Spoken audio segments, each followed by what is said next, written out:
ہماری سیگمنٹ کا وقت بھی اختتام کو پہنچ چکا ہے، اور اسی کے ساتھ ساتھ ہمارے جو دونوں مہمان ہیں مرحبا گل بہار کے گفٹ ہیمپرز ہیں، یہ دونوں جو ہمارے دونوں گیسٹ کے ساتھ جائیں گے۔ اسی کے ساتھ ساتھ کیونکہ سیگمنٹ کا وقت ختم ہو گیا، ڈاکٹر صاحب آپ کا بہت شکریہ، اور آپ کا سر بہت شکریہ کہ آپ نے ہمیں وقت دیا، اور یہ گفٹ ہیمپرز ہیں مرحبا گل بہار کے، یہ جائیں گے آپ کے ساتھ، اور اسی کے ساتھ ساتھ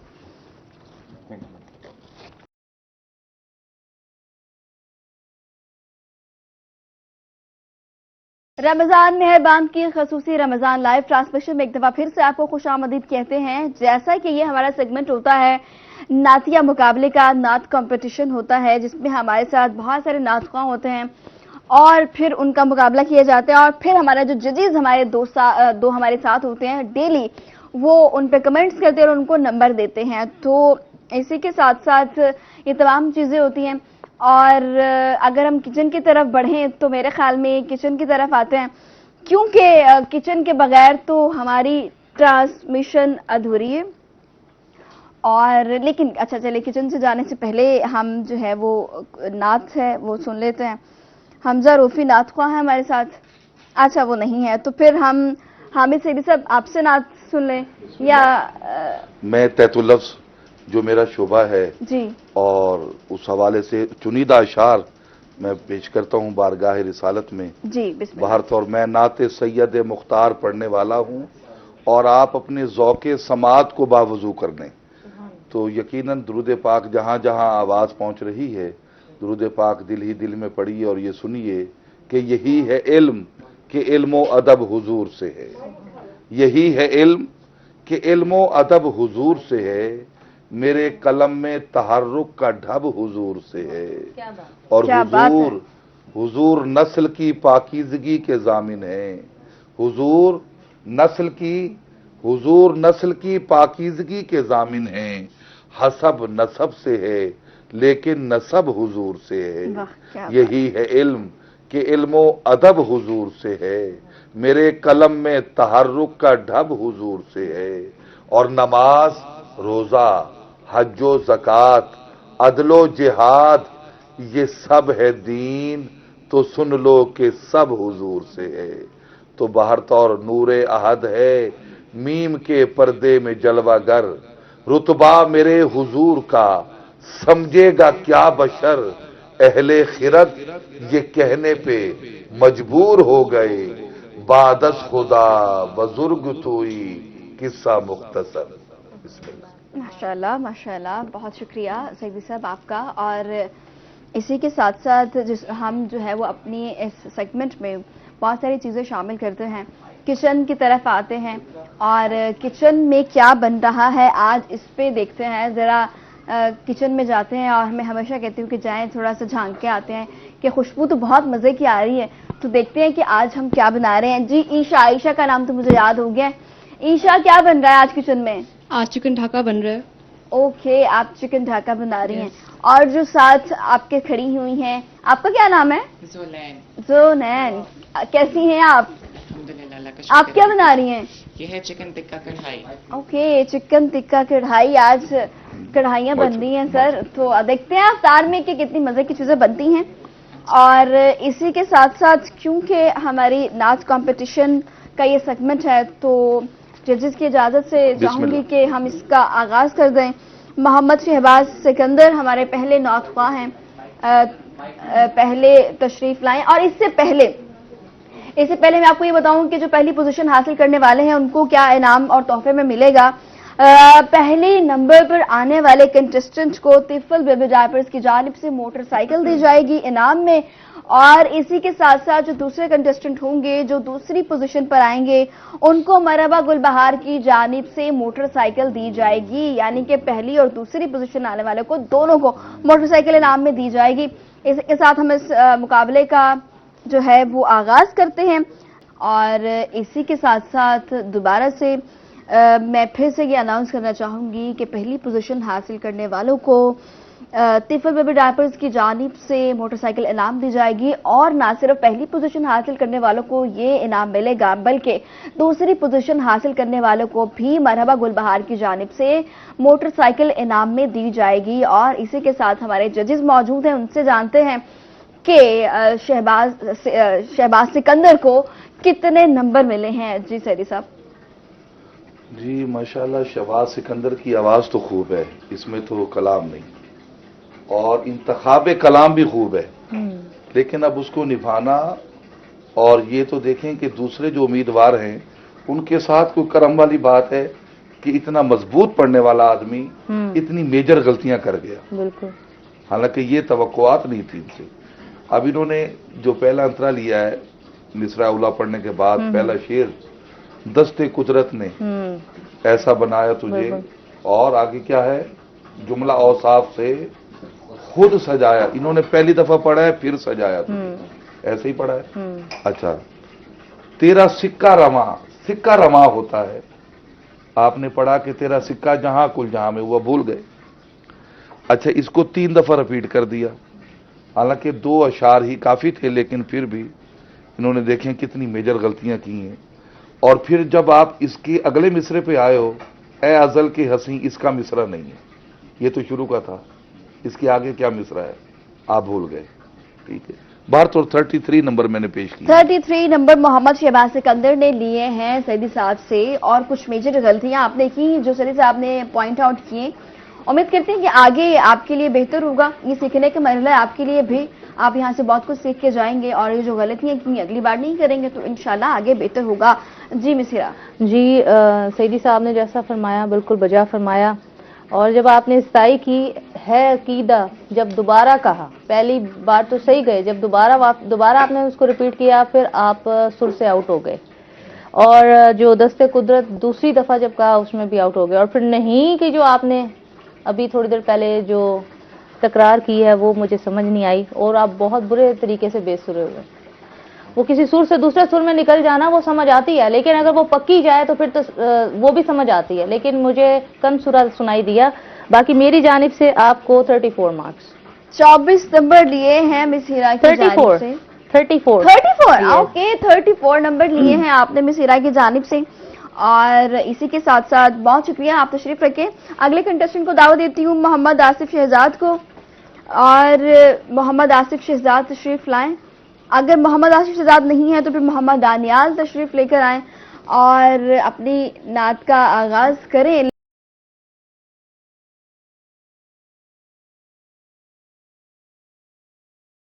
دانیال اتنی پیاری آواز ہے, کب سے پڑھ رہے ہو نعت؟ کب سے, جب آپ چھوٹے تھے؟ ابھی بھی تو چھوٹے ہو. اچھا, کہ کہاں سے سیکھا آپ نے نعت پڑھنا؟ بہت پیاری نعت پڑھتے ہو آپ. میں اپنی مما اور پاپا سے مما اور بابا سے بہت پیاری نعت پڑھی آپ نے. جی سیدی صاحب. ماشاءاللہ جی, بچے نے خوب پڑھا ہے, اور اتنی کم عمر ہو کے اور اتنی ماشاءاللہ پختگی کے ساتھ, اور انتخاب کلام بھی خوب ہے ماشاءاللہ. اگر آپ کو موٹر بائک مل گئی تو کیا کرو گے؟ آپ تو چلا ہی نہیں سکتے. پھر کیا کرو گے؟ پھر رکھو گے کہ جب بڑا ہوں گا پھر چلاؤں گا. ٹھیک ہے, بابا چلائیں گے اور آپ پیچھے بیٹھ کے جاؤ گے, ہے نا. جی کتنے نمبر ملے ہیں ان کو؟ جی 34 نمبر. 34 ماشاءاللہ. ماشاءاللہ 34 نمبر ملے ہیں آپ کو. جو یہ سمجھے نا, جو اس کی معصومیت ہے, اور پھر اس نے بالکل نعت میں یوں سمجھے کہ اپنے آپ کو غرق کر دیا, اور بڑی بڑی محبت کے ساتھ. آج جی دیکھی تھی, ٹھہراؤ دیکھا تھا, ماشاءاللہ ادب. اور لفظ ایک بھی غلط نہیں ہوا. بالکل. لیکن بیٹا جس کے نہیں, جس کی تھی, جس کے مقدر میں, تو اس کو اتنا بڑھا نہیں دینا لفظ کو کہ اس کا مزہ ہی جاتا رہے. ہم دعا لکھتے رہے, وہ دغا پڑھتے رہے, ایک نقطے نے محرم سے مجرم کر دیا. واہ واہ واہ, تو کیا ایسا بات ہے. بار تو ٹھیک ہے. جی مسیرہ. جی ماشاءاللہ بہت اچھا پڑھا دانیال آپ نے. اللہ پاک آپ میں ایسے ہی جستجو جاری و ساری رکھے, آمین. اور آپ کے سوز و گداز میں مزید اضافہ فرمائے. تھوڑی ایک جگہ پر تھی معاملات تھوڑے سے, لیکن پھر بھی آپ کو میں نے دیے 35 مارکس. 35 نمبر لیے ہیں محمد دانیال نے. بہت اچھے نمبر ہیں آپ کے, پتہ ہے آپ کو. ٹھیک ہے, اوکے، اور ہم اپنے اب اگلے کنٹestant کو دعوت دینا چاہیں گے.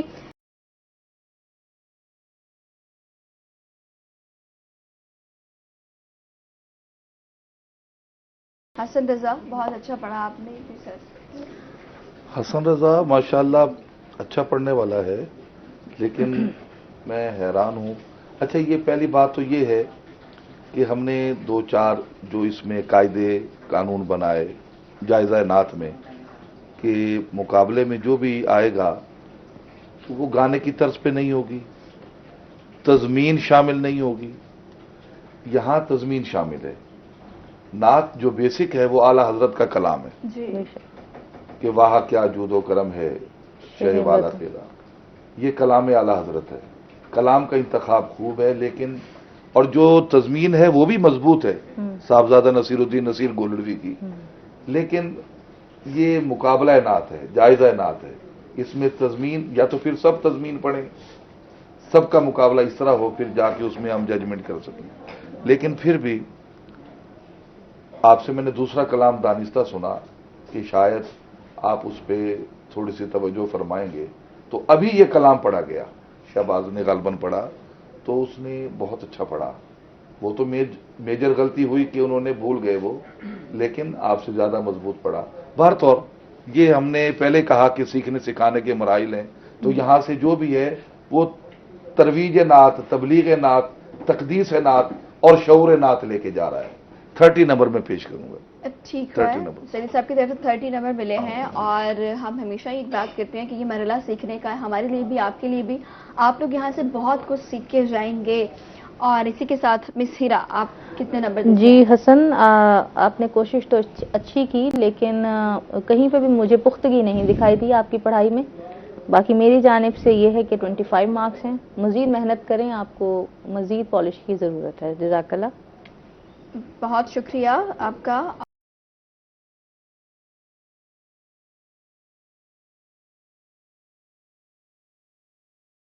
رمضان مہربان کی خصوصی رمضان لائیو ٹرانسمیشن میں ایک دفعہ پھر سے خوش آمدید کہتے ہیں آپ کو. اور عریشہ نے بہت اچھی نعت پڑھی، لیکن ہم اپنے ججز سے جانتے ہیں کہ وہ عریشہ کو کتنے نمبر دیتے ہیں.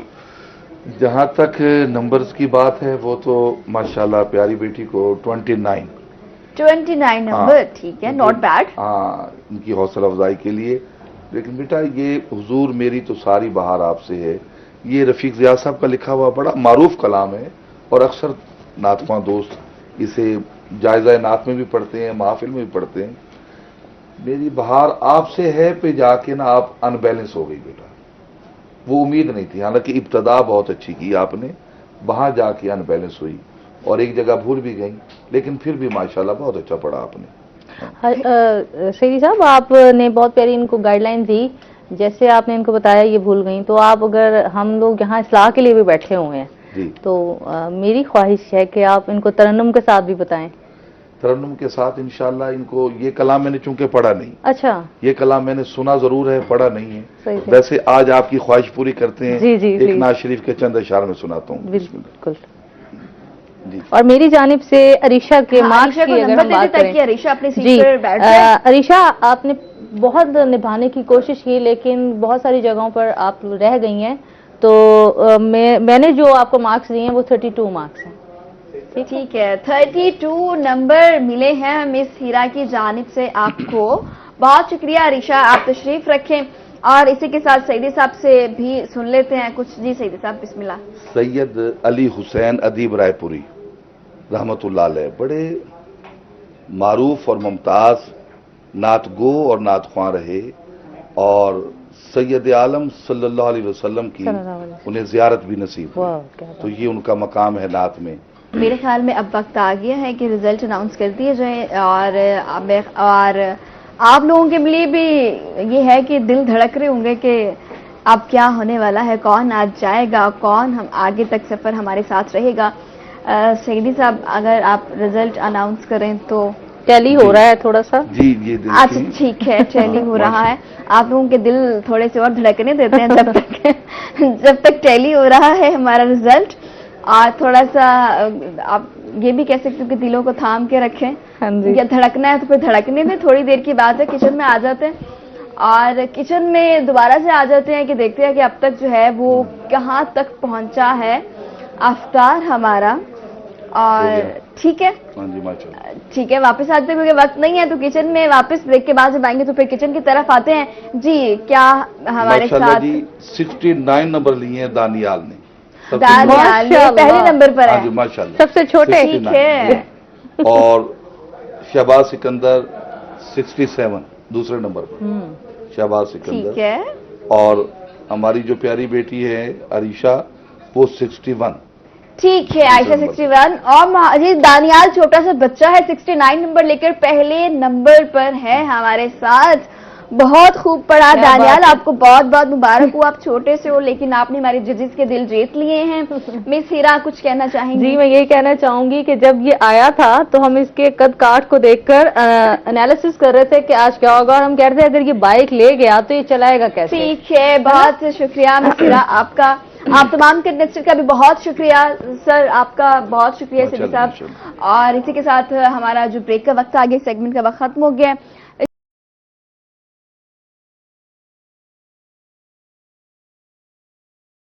رمضان مہربان کی خصوصی رمضان لائیو ٹرانسمیشن میں ایک دفعہ پھر سے آپ کو خوش آمدید کہتے ہیں. اور اس سیگمنٹ میں ہمارے ساتھ اسلامک اسکالرز ہوتے ہیں, ان سے ہم بات کرتے ہیں. اور کیونکہ ہمارا ایک ٹاپک ہوتا ہے ڈیلی ہم اس پہ بات کرتے ہیں, اور جو آج کا ہمارا ٹاپک ہے طب نبوی پر ہے. اور اس پہ آج ہم بات کریں گے اس حوالے سے جن اسلامک اسکالرز نے ہمیں جوائن کیا ان کا تعارف آپ سے کروا دیتی ہوں. سب سے پہلے ہمارے ساتھ موجود ہیں انجینئر علامہ کاشف حسین حیدری, اسلامک اسکالر ہیں. السلام علیکم, کیسے ہیں آپ؟ بہت شکریہ آپ کے تشریف آوری کا, اور آپ کو کیونکہ آج چوتھا روزہ ہے, آپ کو چوتھا روزے کی بہت بہت مبارکباد. خیر مبارک آپ کو بھی اور خیر تمام مبارک. اور حاضرین اسی کے ساتھ ساتھ تشریف فرما ہے علامہ عبدالواجد, اسلامک اسکالر. السلام علیکم, کیسے ہیں آپ ٹھیک ہیں؟ الحمدللہ, اور بہت شکریہ آپ نے وقت دیا. اور اسی کے ساتھ ساتھ چوتھا روزہ آپ کو بھی بہت بہت مبارک ہو. آپ کو بھی, وہ سب سننے والوں کو اور دیکھنے والوں کو بھی مبارک ہو. خیر مبارک. اسی کے ساتھ آپ اسے پروگرام کا آغاز کر لیتے. طب نبوی صلی اللہ علیہ وآلہ وسلم کیا ہے اور اس کی اہمیت کیا ہے, کیونکہ ہمارا آج کا ٹاپک بھی یہی ہے. نحمدہ ونصلی علی رسولہ الکریم, اما بعد فاعوذ باللہ من الشیطان الرجیم, بسم اللہ الرحمن الرحیم. ان اللہ یحب التوابین ویحب المتطہرین. قال النبی صلی اللہ علیہ وسلم الطہور شطر الایمان او کما قال. آپ کا ہمارا ٹاپک ہے طب نبوی صلی اللہ علیہ وسلم. طب نبوی جو ہے یہ اسلامی طب کی ایک شاخ ہے جس میں آپ صلی اللہ علیہ وسلم کے ارشادات, اعمال اور رہنمائی پر مبنی ہے. اور یہ طب صرف جسمانی بیماریوں کے لیے نہیں بلکہ روحانی, نفسیاتی اور سماجی صحت کے لیے بھی اس میں بہترین اصول جو ہیں وہ نمایاں میسر ہیں جو آپ صلی اللہ علیہ وآلہ وسلم نے ہمیں بتائے. اور اسلام جو ہے وہ پاکیزگی کا مذہب ہے. اسلام صحت اور تندرستی چاہتا ہے اور پاکیزگی چاہتا ہے. تو سب سے پہلے صحت کی نشانی یہی ہے کہ انسان صاف ستھرا رہے. تو رب تعالیٰ قرآن مجید میں فرماتے ہیں کہ ان اللہ یحب التوابین و یحب المتطہرین, مجھے توبہ کرنے والے اور پاک صاف رہنے والے لوگ پسند ہیں. تو اسی لیے آپ صلی اللہ علیہ وسلم نے پھر یہ حدیث فرمائی تھی کہ الطہور شطر الایمان, کہ صفائی جو ہے وہ ایمان کا حصہ ہے. ایک اور حدیث ہے یہ شطر الایمان, یہ اس کا حصہ ہے. اور دوسری جگہ پھر آپ نے فرمایا کہ الطہور نصف الایمان, کہ صفائی جو ہے وہ آدھا ایمان ہے, صفائی ایمان کا حصہ ہے. تو اس لیے جو شخص بھی صفائی کا خیال رکھتا ہے, پاکیزہ رہتا ہے, وہ تقریباً بیماریوں سے دور رہتا ہے. اور بیماریاں پھیلتی اس وقت ہیں جب انسان گندگی میں ہوتا ہے, گندا لباس پہنتا ہے اور گندی جگہوں پر رہتا ہے, صفائی کا خیال نہیں رکھتا, آس پاس ارد گرد کے ماحول کو صاف ستھرا نہیں رکھتا, تو وہ پھر بیماریوں میں مبتلا ہوگا. تو آپ صلی اللہ علیہ وآلہ وسلم نے ان تمام بیماریوں کو, چاہے وہ جسمانی بیماریاں ہیں, چاہے روحانی بیماریاں ہیں, چاہے نفسیاتی بیماریاں ہیں, آپ صلی اللہ علیہ وسلم نے تمام کا حل فرمایا. اور سب سے پہلے تو آپ نے فرمایا کہ لوگوں, آپ صلی اللہ علیہ وسلم کا ارشاد ہے کہ ایسا کرو کہ جب بھوک لگے کھانا پھر کھاؤ, اور ابھی بھوک باقی ہو کھانا ترک کر دو. ٹھیک ہے. مدینے میں آپ صلی اللہ علیہ وسلم کے دور میں ایک حکیم نے